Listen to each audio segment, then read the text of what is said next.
Gilroy is looking for a ride to the airport with somebody, if possible, at 1:30. If you're looking for a partner, she could be your point person. She doesn't look like she's here at the moment.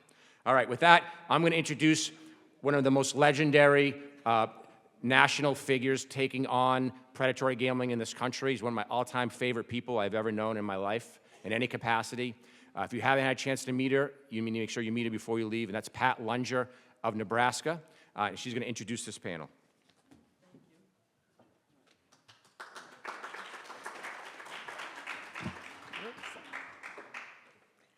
Okay, this panel is going to be Beyond the Sports Book. Regional casinos, state lotteries are still harming Americans. Our panel is going to be Dr. John Krutz, and he is a professor emeritus from Boise State University, chairman of the National Board of Stop Predatory Gambling. He's a leading expert on the economic impact of commercialized gambling, advising policymakers for over 25 years, and authoring the landmark research on casinos and local economic development. And we have Rob Kohler. He's a lobbyist, one of the nation's top experts on state lotteries, other forms of commercialized gambling. Rob has appeared widely in national media, spent nearly 20 years lobbying against predatory gambling for the Texas Baptist Christian Life Commission, drawing on his early years of expertise with the Texas State Lottery. And the last is Dr. Noah Goodall, Director of Open Book Research. He's a licensed engineer, transportation researcher with a PhD from the University of Virginia.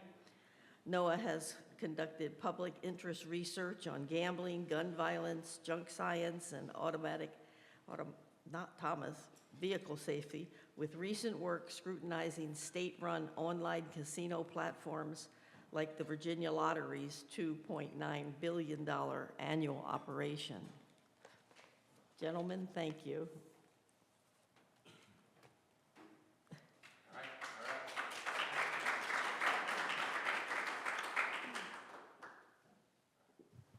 Are you moderating us, Les? You're kind of kicking it off. You're just going to kind of share a little bit of what's happening on the space. I'll start.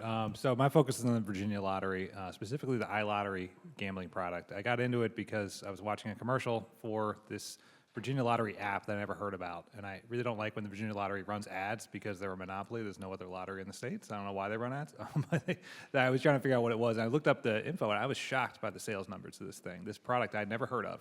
It's a little app that has just slot machine type things. There's Wayne Brady from Let's Make a Deal saying, hey, and you spin the thing and you win.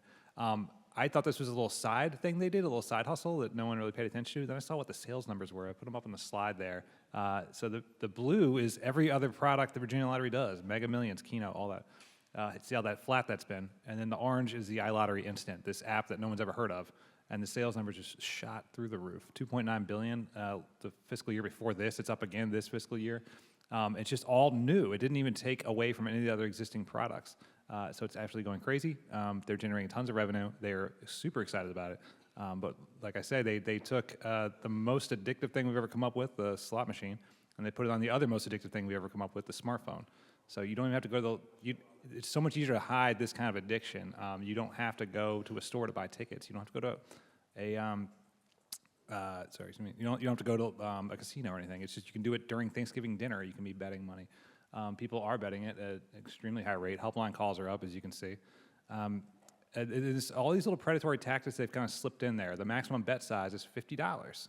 At the casino in Richmond, Virginia, the state capital, it's only $10 maximum bet. Speed of play is extremely high. If you deposit, say you deposit $500 in there, you can't take it back out.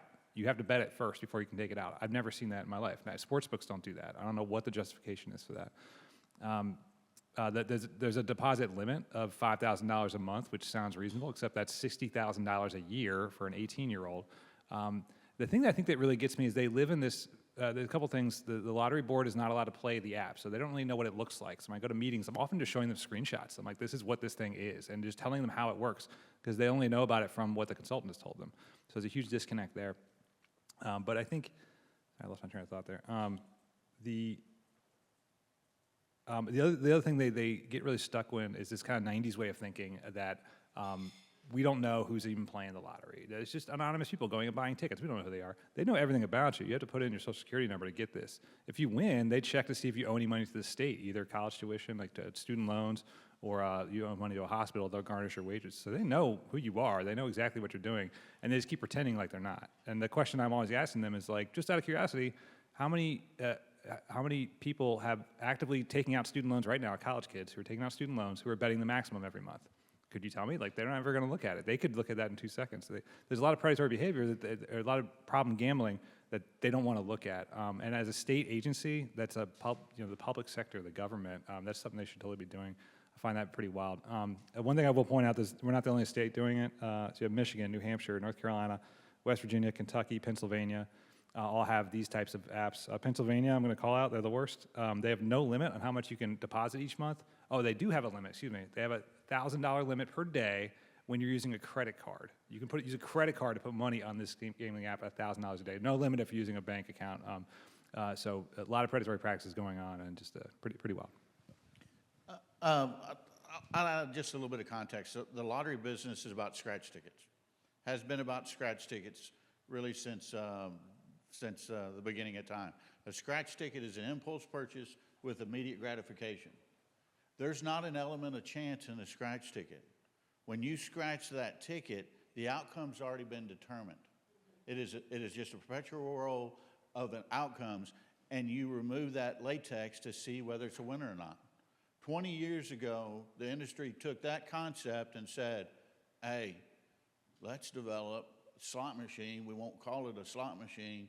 We'll go in these states, and we won't have to pass constitutional amendments. We'll just say it's an extension of the current lottery, and we'll call it video lottery terminals. In some states, it was successful. And very simply, what a video lottery terminal was the same individual outcome, electronic records of outcome, that forever they would print a scratch ticket to display that outcome.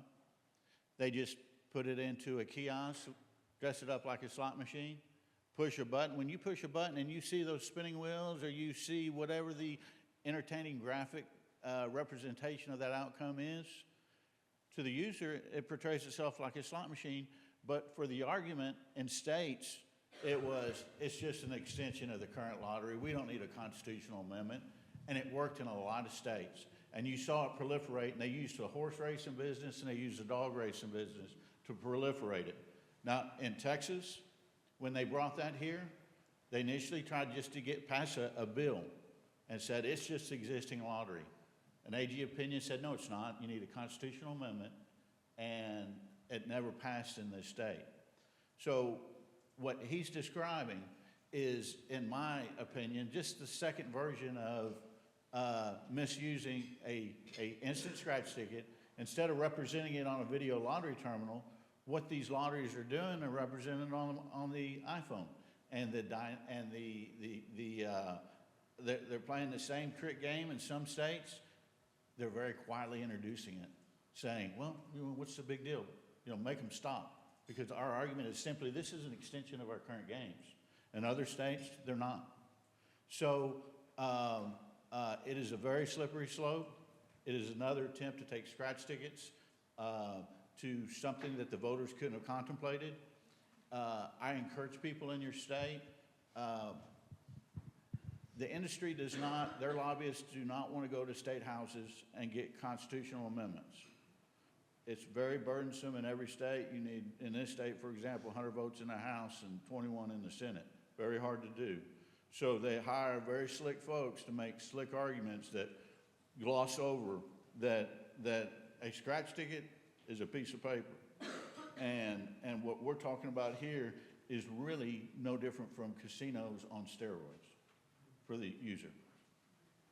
And I would point out from my experience in Idaho, there's really two steps. One is they take it off of the paper and they put it on a terminal, so like a slot machine, and put that around the states. And in Idaho, they did that, calling it electronic pull tabs, same thing.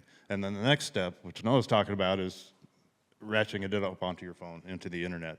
And this is happening in your states.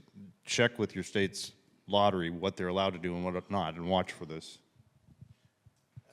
Another thing we faced here very recently is couriers.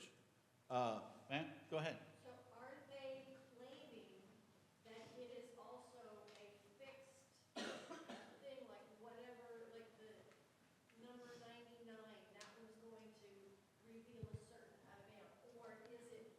Yes, they are claiming that. They're claiming that. Yes. Anyone tested that to compare, like, okay, give me a list of these that ahead of time, these are going to be winners or whatever. Obviously, you would be subject to, you'd have to be careful with naming winners ahead of time, because you wouldn't want to do that. But is there any way to regulatory check to say, to compare, yes, these were fixed, and we're checking and we're auditing, yes, these were actually fixed amounts and not chance? Well, we're not, this instance doesn't have anything to do with drawings, you know, the ones that are happening every Wednesday where the numbers are picked. These are these scratch tickets. So, when a lottery gets an order of just paper scratch tickets, for example, from the printer, there's testing that goes on that says, you know, and states go through and they test, you know, 10 out of the 100 packs, and they look for, it's called GLEPS, which is verifying winning percentages in tickets. But this electronic version, it wouldn't behoove them not to check it, but regardless, when they push that button, all they're doing is they're reviewing the outcome of a electronic scratch ticket. And that, when I say reviewing, he can attest, if you want to see something, go to the Virginia Lottery and go to their iLottery. You will not believe the graphics, you will not believe the rabbit hole they take players down. And it truly is, it's more addictive than anything else on the street, in my professional opinion. And the industry kind of jumped in front of everybody with this new idea. In our state, just so, you'd have to have a constitutional amendment, because the voters in 1991 that approved the exception to our constitutional prohibition could not have contemplated. So therefore, you'd have to come back to the voters now and ask them if you want that. And in every state, you have that mechanism. I don't know of any, too many that don't have that mechanism that you can use. When you say mechanism, Rob, what do you mean mechanism? Well, look, I mean, even in Georgia, all these states that's popping up. You're talking about internet, you're talking about for internet gambling? What I'm saying is the initial approval, for example, of a lottery in the state. There's not a state that didn't approve a lottery that didn't have to amend their constitution. What I would tell you then is when these folks then try to take the natural extension, in their opinion, of what was approved by voters back in whenever, that's loose skin, that's an underbelly, that's where, in Texas, that's where we fight. Yeah, understood. Is, you know, voters couldn't have contemplated putting it on the phone. We didn't even have mobile phones in 1991. Yeah, understood. Yeah, I will say that in terms of auditing the thing to see if the odds are correct, I know Virginia does do an internal audit. They don't make it public. They have to, because the apps are all run by third-party companies. It's typically Pollard is one of the main ones. There's Aristocrat, I believe, is one. They operate in a bunch of different states. So it creates a little bit of a weirdness there because it's an external person doing it, so you do have to audit it. There's no audit to see if they're doing predatory behavior, which they are, and I think they should have that audited as well. It gets very strange though, because these external things, they all take a cut of the sales, and so they're incentivized to get more and more volume, and so the incentives are all wrong. They should be paid with a flat fee. But those companies are also doing tons of regulatory capture. They just keep hiring former lottery executives. There's so many that just keep bringing in from every state, so it's just, the relationship's all messed up. I came on the right side as a former lottery executive. The prize payout on these are also very high. So when I say prize payout, for $1 wagered on a typical draw game, let's say the Powerball Mega Million, 50 cents of $1 goes in to pay the prizes. The administrative costs in our state, for example, are right around 12 cents, 12% of $1. So what that leaves is the state is getting around 38 cents in taxes. Now on scratch tickets, because just like slot machines, the prize pool goes higher because they want people to play more. And the higher, for example, typical prize payout on a high scratch ticket is around 80%. So in other words, 80 cents of every $1 is going back in the form of prizes. Well, that would seem like, you know, well, everybody's getting their money back plus some. Well, the industry knows, just like a slot machine, it's rewagered. So the higher the price payout on these electronic, the state now, state lotteries, as casinos have learned several, multi-years ago, if they give somebody $200 and get them up to a casino, they'll give them $200 in a free room because they know they'll get that tenfold back. And lotteries are the same with this. I haven't looked at these iLottery prize payouts, but I would bet they're north of probably 80%. Yeah, which so- slot machines 93%. So Virginia is 90% payout, Wow. so it's very high. that's a But slot machine. same deal. They can afford that because people just keep doing it. They just take the wins, they put it right back in. So if you're doing $50 a bet, you can burn through your $5,000, even with that 90% payout rate in a couple of hours. But you have all month to do it, and people use these at night, in the morning. The app never pops up and says, hey, you want to take a little break? At one meeting, they said, maybe we could use AI to try to identify people with problem behavior. Like, as if you can do it with a spreadsheet. We've been doing that since the 70s, trust me. It's not that hard. Like, I don't know what they were talking about. And it's again, this fantasy world of they're in this new territory, and they have all this new data, and they just pretend like they don't. They're putting the blinders on so hard to avoid any evidence of how destructive this is. But they have the data, it's right there. And they're public agencies, they need to look at it. So. If I can just expand on one point that you just said, and kind of as a question, is Rob was the first person years ago that taught me this, and I didn't fully understand it. So when he talks about the payout rates for scratch-off tickets, like when he says 80% for a scratch-off ticket, that's not the $1 scratch-off ticket that you see, during someone might put in a stocking stuffer. They put the 80% payout rate, and this is actually my favorite state to talk about this in because it has the most egregious example. We'll put the 80% payout rate on the $100 scratch-off ticket. So that means, so people put $100 in to buy the scratch-off ticket, and let's say they hit a couple of $100. To put it in layman's terms, they don't take that money and go home and put it in the bank or pay the rent with it. They go buy more $100 scratch-off tickets, and the lotteries know that. So we call, but Rob's not going to say this because he's an app. You're more, you're more balanced. But we call this, we call it juicing the ticket.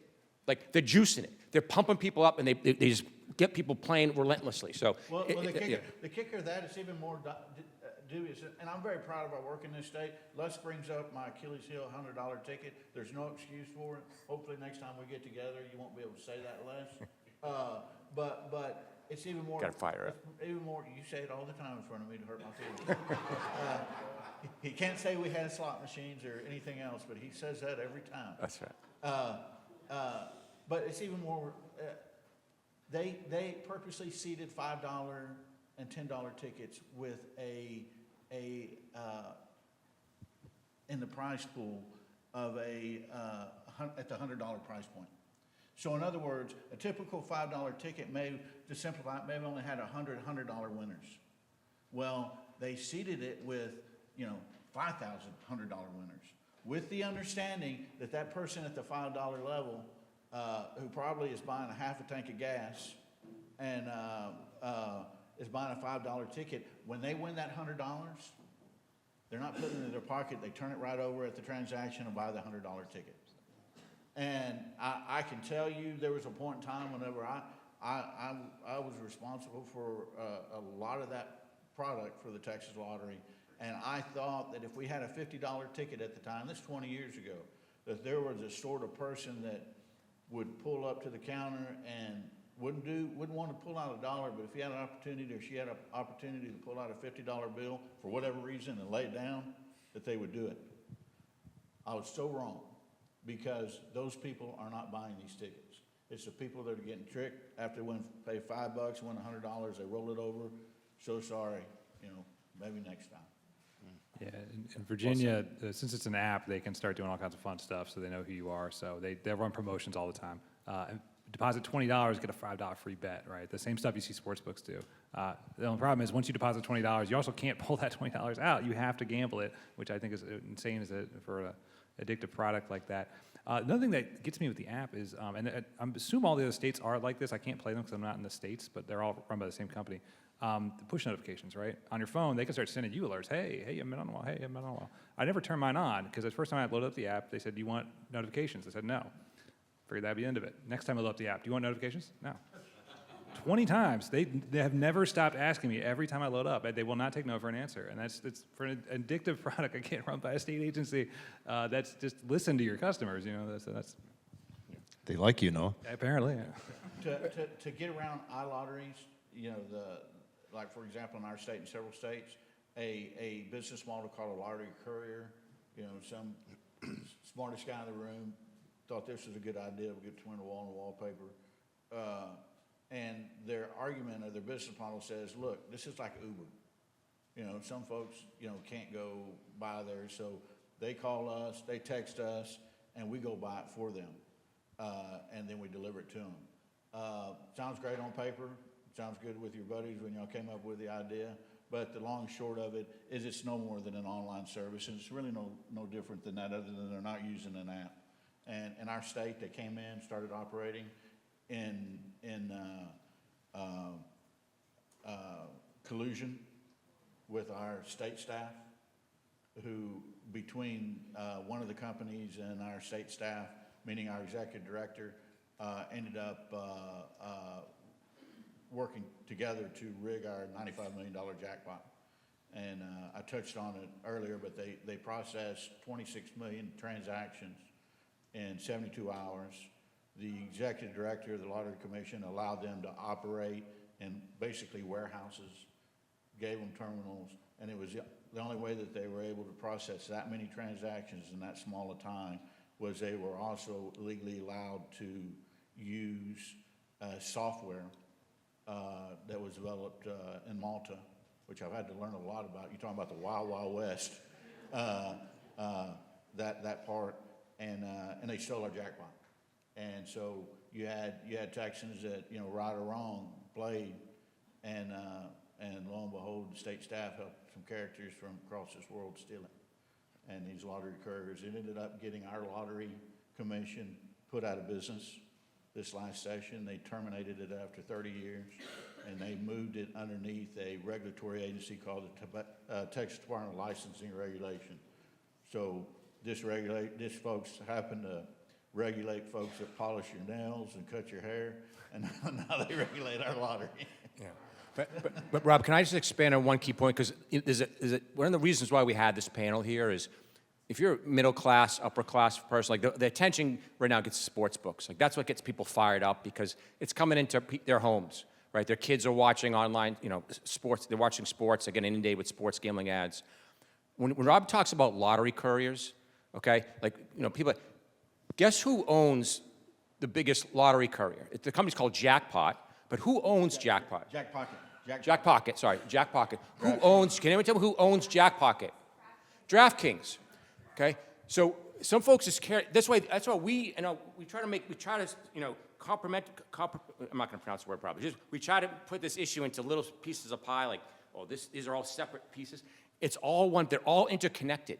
The online casinos, like that's not any different than an online casino app in many instances, so, and in many ways worse. So like they're all interconnected, but that's how DraftKings acquires customers is through the Jackpocket app, and then they get, that's why they're in this business. So just so we all understand that. And the direction the business is going, and DraftKings announced it very recently, is they're pushing the idea of a virtual retailer location located on DraftKings. And guess what that virtual retailer location would be selling? Virtual iLottery, no different from a casino, more dangerous than a casino because it's on your phone, it's in your bedroom, your kids have access to it. I don't, before Les pulls the plug on this, I want to give you all a podcast. Y'all were mentioning about podcasts, and wherever you're traveling, you will enjoy catching up with what happened in this state because you'll see it on the documentary soon. But it's called Mainly Matters. Mainly, the state of Maine mainly matters, and it's the lottery.com. And it's the story of what happened in here, in our state, and the Fed's investigation, as well as the Texas Rangers. And it's a gentleman in Florida who had $20 million, his company stolen from him, and he is on a tear. And to get his money back, and it involves what happened to us in this state. Well, if I may just for 1 second, the reason why we had Jonathan Krutz on this panel is he's got an expertise in regional casino economics and regional casinos. I just want you to take intersperse it, take a few minutes. What's the landscape? What do the people in this audience need to know about regional casinos today? And in this world where all the sports books and everything, that's what everyone's talking about. We'll talk about what's happening in regional casinos in this country and why people here should care about it. Yeah, I'd love to do that, Les. But I can't do it sitting down. Okay, and I learned earlier this morning from Autumn's session and her panelists, I need to tell a story, right? and I need to have a captivating headline, so I nearly died 3 times fighting casinos. So all of this is happening because there's money to be made. All of these entities are for-profit entities, even the lotteries, the state lotteries. Their state regulation says they exist to maximize revenue, and so they're maximizing revenue, as they should under their regulations. And we had lotteries spread across the country, and then followed by casinos spreading across the country. And we had casinos, Pat Luncher and I had a jolly time fighting casinos for years in Nebraska. And I got into this with a casino at the racetrack proposal back in 1995, and they came in and they had all this testimony about why it'd be wonderful. I'm taking notes. I'm teaching economics at the time at a small college, and I thought my students could maybe groove on this sexy new topic. There were no negatives. There was 2 hours of testimony with no negatives. There was half a minute of testimony from an old guy who said, well, if you do this, you better give me money. He was testifying in a neutral capacity. Nobody testified against. But they had another hearing, and Pat went and testified against it in Omaha, and then we gathered some people, and I said, I'm going to work with you guys because I'm concerned about this. I don't know anything about this issue. And like I said yesterday, I don't care about gambling, but I do care about good public policy. I do care about a fair and balanced debate, and you need good data for that. And one of the data points that I got involved with, because I was teaching economics at the time, I talked to all my buddies teaching economics around the state, and I said, what do you all think? And they all said, this is a stupid idea. And I said, well, let's do a statement about that. And we put out a statement signed by essentially all of the economists in Nebraska saying, we don't think this is a good idea. And that helped a lot. But it wasn't based on research. And we had more fights come in 2004, a couple fights in 2004, and I thought, well, how could we research this? And I got a hold of data from the state of Iowa, which is one of the early movers in casinos, put it on riverboats, moved it on land. They had half a dozen cities that had casinos for long enough to have data. They had a good data collection of retail sales. So like back up, why do we have these things? What are their arguments that are persuasive? How many of you think casinos bring economic development? Right, that's one argument they use, and it's easy to use that argument, right? Like, we're going to put this thing in the middle of your city, and it's going to generate $30 million, $50 million.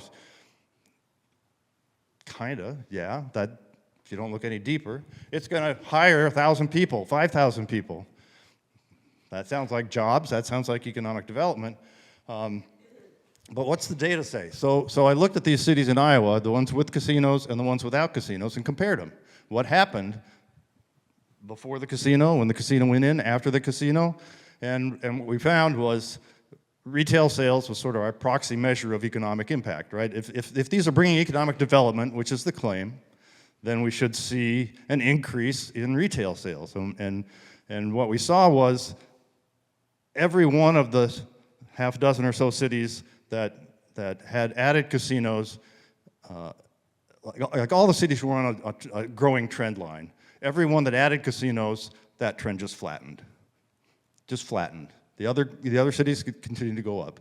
So this doesn't look like economic development to me. It looks like just the opposite. It looks like it's pulling money out of the economy. And I looked for studies. Nobody's studying this, right? In 1999, we had the National Gambling Impact Study Commission. John Kent was talking about, and what happened out of that? They said, we need more research, there should be a pause.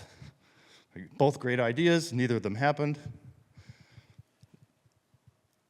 Earl Grinnell's did a study, his book, Gambling in America, Costs and Benefits, is still the best study on trying to add up all the costs in society. He's really looking at the cost of divorce, the cost of crime, the cost of lost time labor, what they call presenteeism, where you're sitting at your job and you're thinking about gambling and you're not doing your job. So all of these impacts, and he concluded it's a 2-to-1 or better ratio. Costs are greater than the benefits that these things bring. So we had that study, and that was useful, but there was no study really looking at specifically economic development.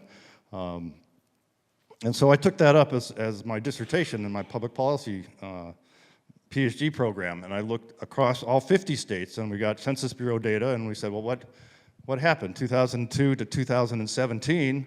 And we compared, again, the casino areas with the non-casino areas on a nationwide scale, and looking for, did retail sales increase in the casino areas compared to the non-casino areas? Did jobs increase? And what we found was no difference. There's no boost from putting a casino into your area. Over that time period, we had 2007, the Great Recession, and at that time, areas with casinos did 3 times worse than the areas without casinos. So the conclusion was, casinos don't do anything to boost the local economy, but when times are bad, they make the bad times worse.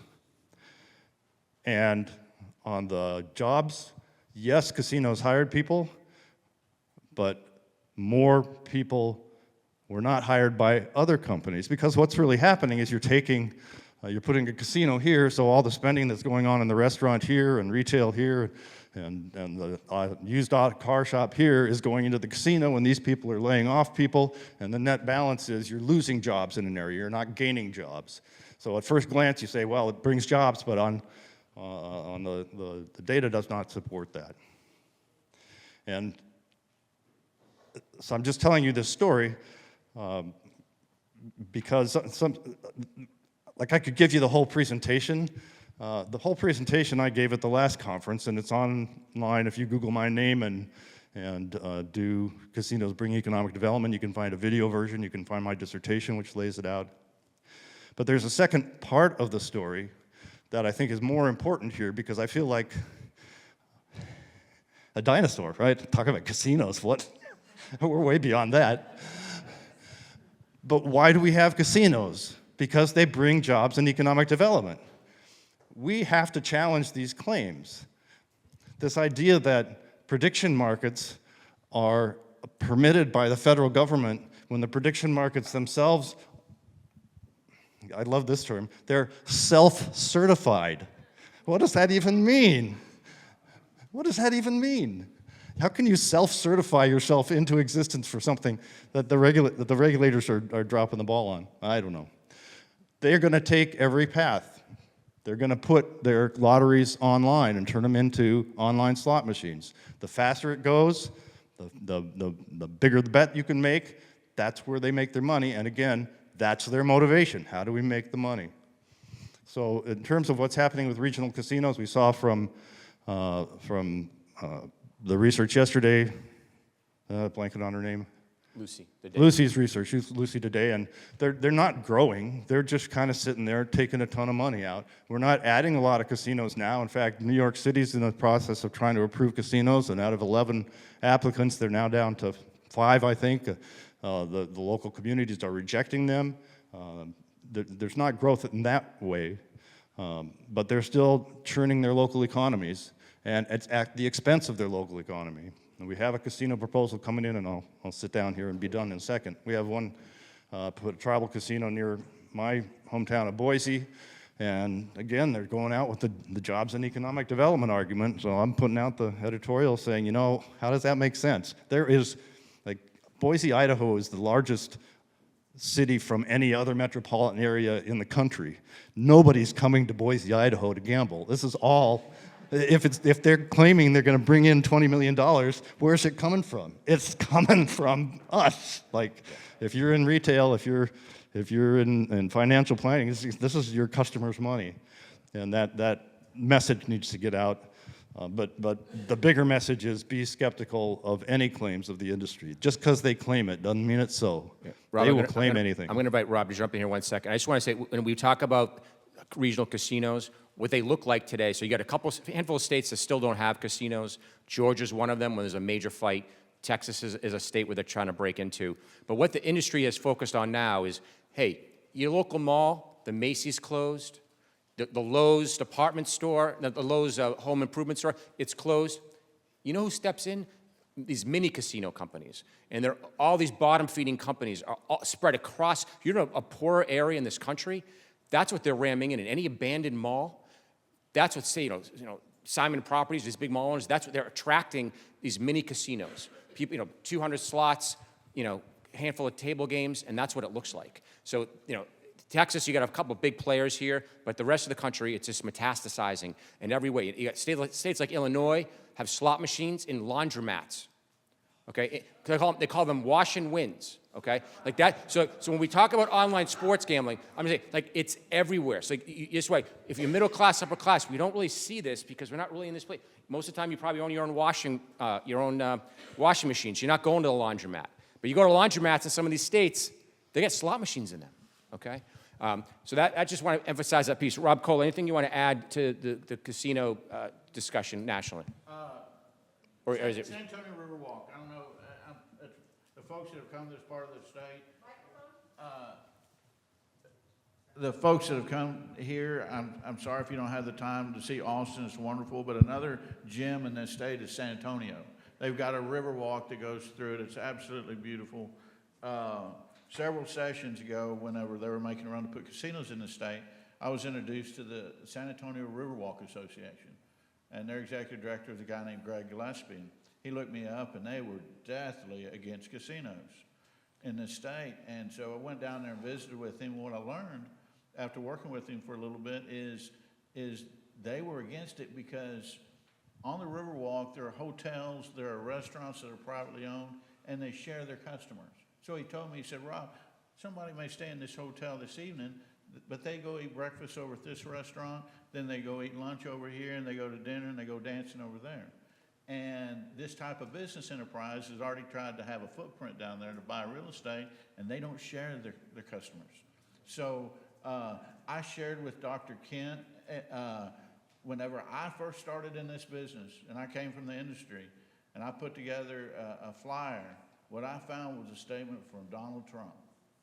Donald Trump at the time was a businessman who owned a casino in New Jersey, and this statement was from the Miami Herald, where they were trying, even back then, trying to get a casino into Miami. And his statement said this, which was, and I paraphrase, but the long and short it was, is, look, if you bring this type of enterprise to your communities, there will be refrigerators, there will be cars, there will be appliances that will not be purchased. So that there's not new money, the money's redirected. For me, it was such a breath of fresh air because when I first came into this, I was across the table from characters that were arguing, hey, let's put video lottery terminals here. No reaction, the money's gonna fall from the sky. We'd be stupid not to do it. It's going, here and there. So there's a set amount of money in local economies.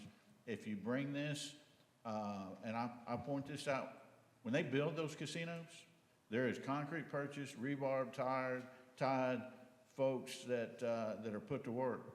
Once that last palm tree is planted, though, that business model, if you actually compare it to $1 that's spent in the local economy and how it matriculates down several times over, $1 put in a slot machine, 93 cents of it goes into pay prizes. That 93 cents of that dollar is trapped in what I call a dryer, a washing machine. It just turns over, turns over, and turns over. The casino owner and that poor soul that's stuck at that slot machine are playing catch with that dollar. And they're gonna prime the pump when they need to prime it because they know they're gonna get that money. So there's not economic development after that last palm tree is planted. Yeah. And the only way that it is possible, Vegas had it for a while, have people that don't live in your area come in and bring new money and leave.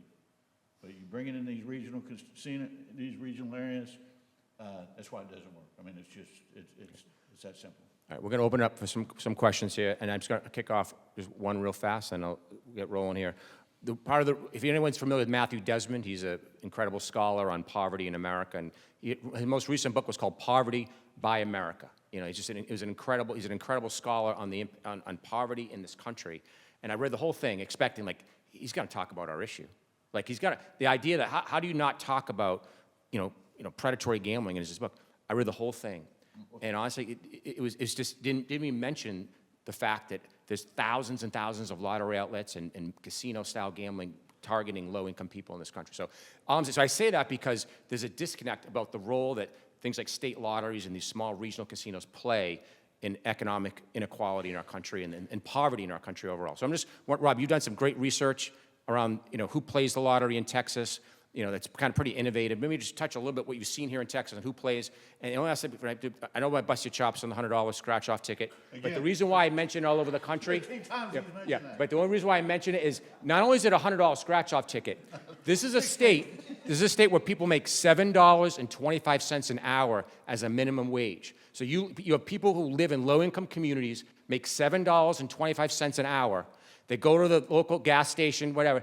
They work 2 full days at a minimum wage job before they can lose it on a $100 scratch-off ticket, marketed as your fastest way to $1 million as a government program. Okay, they can lose it in 5 seconds. So that's why I mentioned it. But talk about the economic justice piece of this. What's that? Hey, look, I can tell you, you want to know how high lottery sales are? Anybody that does SNAP in this state, and they cash payroll tickets. A significant amount of people, you don't realize, don't have checking accounts. You go to the top seller in Houston, San Antonio, Austin, the people that are the top sellers are the ones that folks that have worked hard all day doing real work are walking in with a payroll check, handing it to some folks behind a glass. That payroll check's probably about $1,000. They're counting out $100 bills, the rest in lottery tickets. And of all the things I get in front of people, and I say, raise your hand. Raise your hand if you think you ought to be able to do what you want with your money. I raise my hand. I think I ought to be able to do what I want with my money. Now, how many in here would think it'd be okay for somebody that's getting public assistance, receiving $1, to be able to go do what they want with their money as far as gambling? Does anybody think that's a good idea? I have sat in rooms with the independent, traditional independent thinkers, and I had the same response. That's the nexus. We're all connected. We share hospitals, we share police stations, we share things that even if you don't play, you pay because you're sick. You go to the hospital. You get in a wreck, you don't have insurance. We all pay for it. So we're connected that way. And the argument that I have a lot of weight, I get traction with, is when people realize, look, you're paying for these folks' breakfast. And I represent people that care, and we do care, and we want to get people out of the bar ditch, that have made mistakes. Not everybody has a rich grandpa who can, write a check to get them get them back on their feet. And so we care about that, but it makes no sense. The same people that we're helping feed the kids and get everybody, for life, to trick money out of them as far as lotteries are concerned. All right, so questions for the panel. Destin.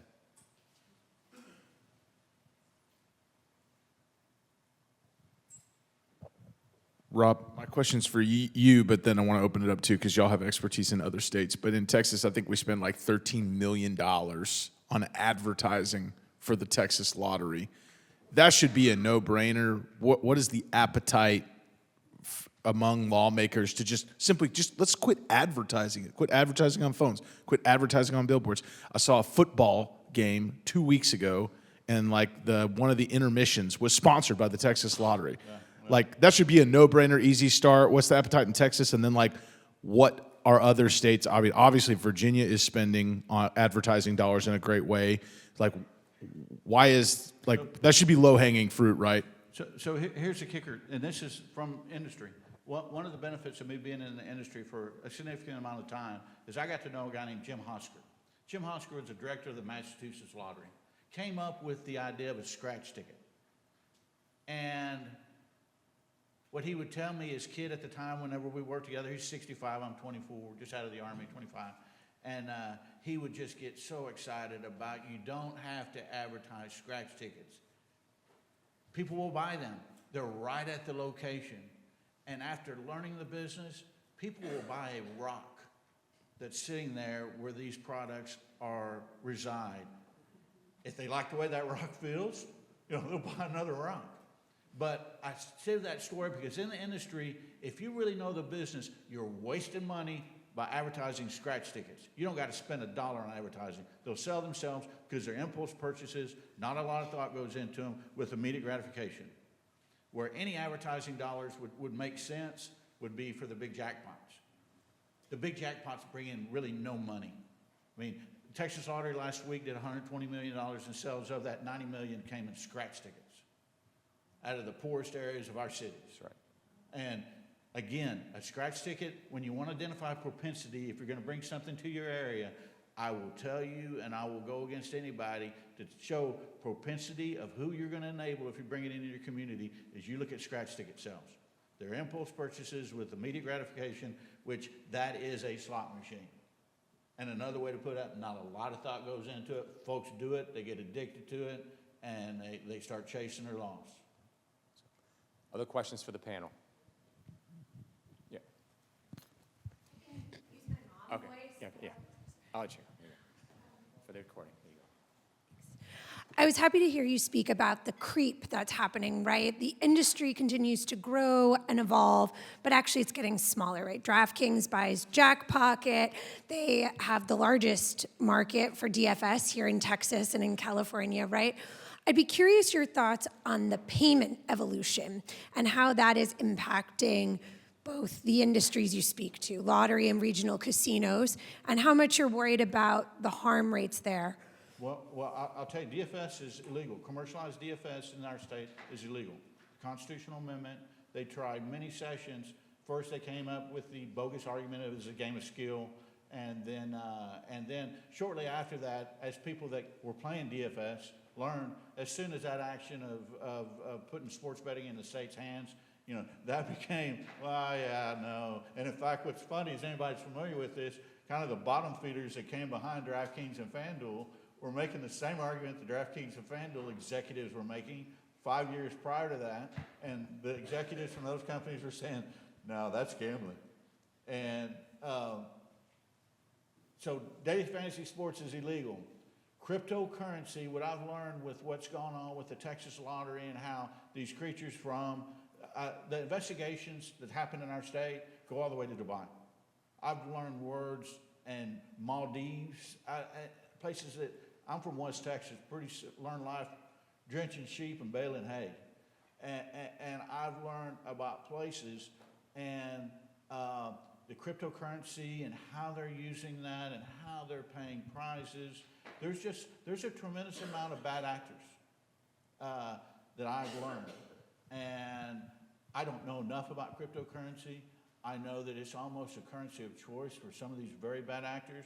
I mean, we have products in our state or in our country that are being sold overseas, like in Africa. They advertise as Powerball, these companies. But what I've learned is that these companies that sell this ticket, supposed ticket to the Powerball drawing in the United States and Africa, illegally.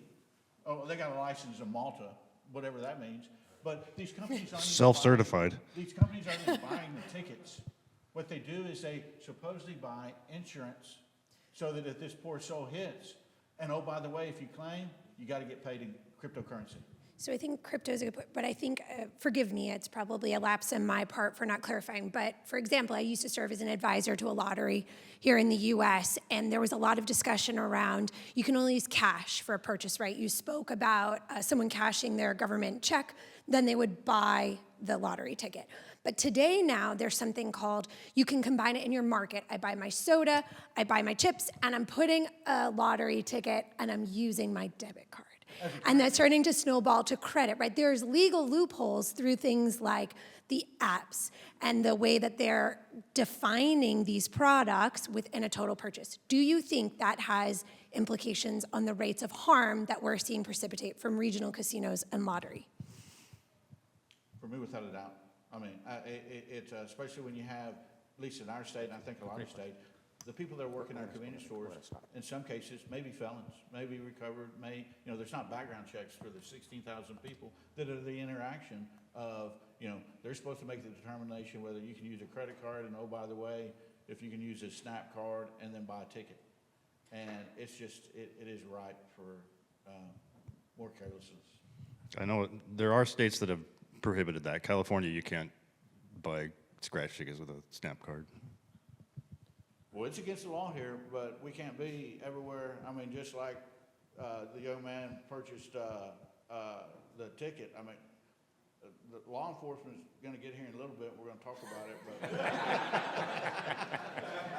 I say that and just I enjoyed your conversation this morning. But I would point out, and it is amazing. People see, your regular people, my kids, they see something and they see because it's happening, it must be legal.